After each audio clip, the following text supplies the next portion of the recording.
in thee. Welcome to Motivating Monday. In this video, I'll be sharing some lessons from the character Matthew in the Bible. Matthew was one of the apostles of Jesus.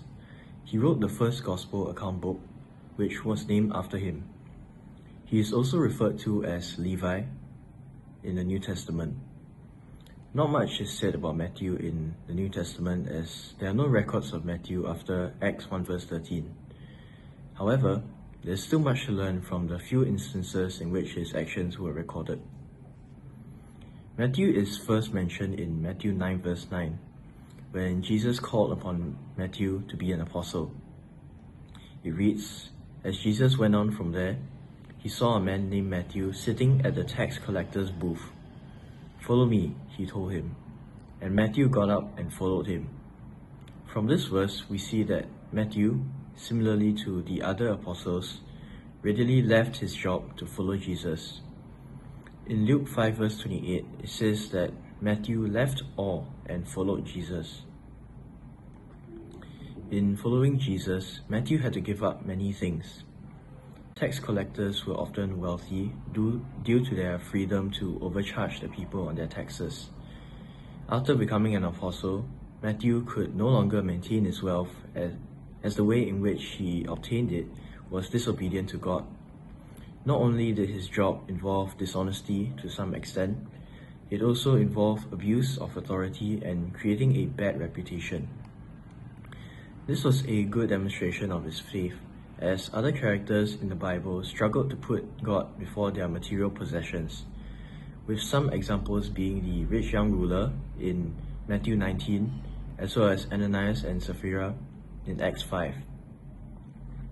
The Bible tells us in 1 Timothy 6 verse 10 that the love of money is a root of all kinds of evil. We should not pursue material wealth, as it not only diverts our attention from God, but also leads us into temptation, as mentioned in verse 9. Matthew is a good example of putting aside worldly possessions and choosing to serve God.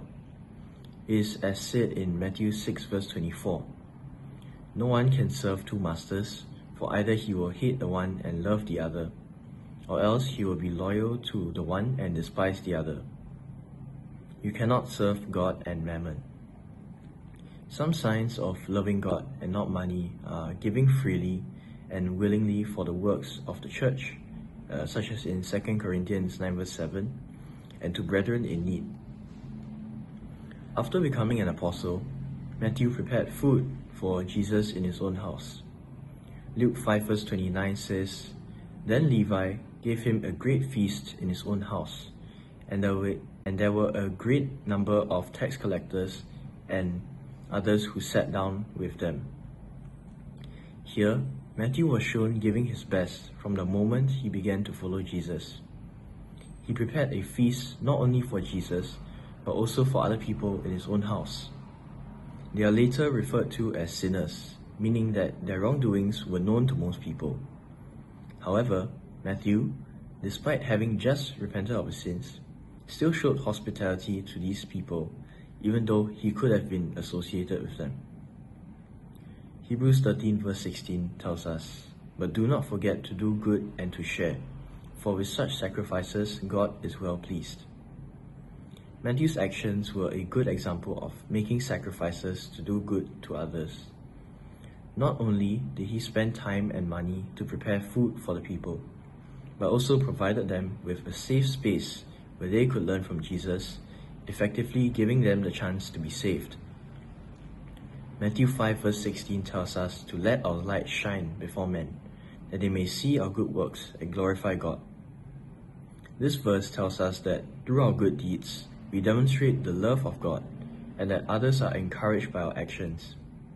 Showing hospitality to others can lead them to obey the gospel.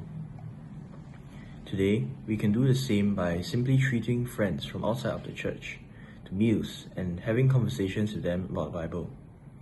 This creates a comfortable environment and circumstances under which they may be more receptive to the gospel due to the goodwill that is shown. Care should not be limited to brethren only. We must also be prepared to offer what we have for God's work when we are required to. 1 Peter 4 verse 10 says, "As each one has received a gift, minister it to one another, as good stewards of the manifold grace of God." In conclusion, Matthew demonstrates an example of giving up possessions for God and making sacrifices in order to do His work.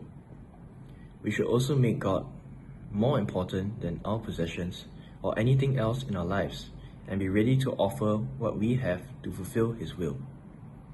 Thank you for listening to Motivating Monday. Holy Lord.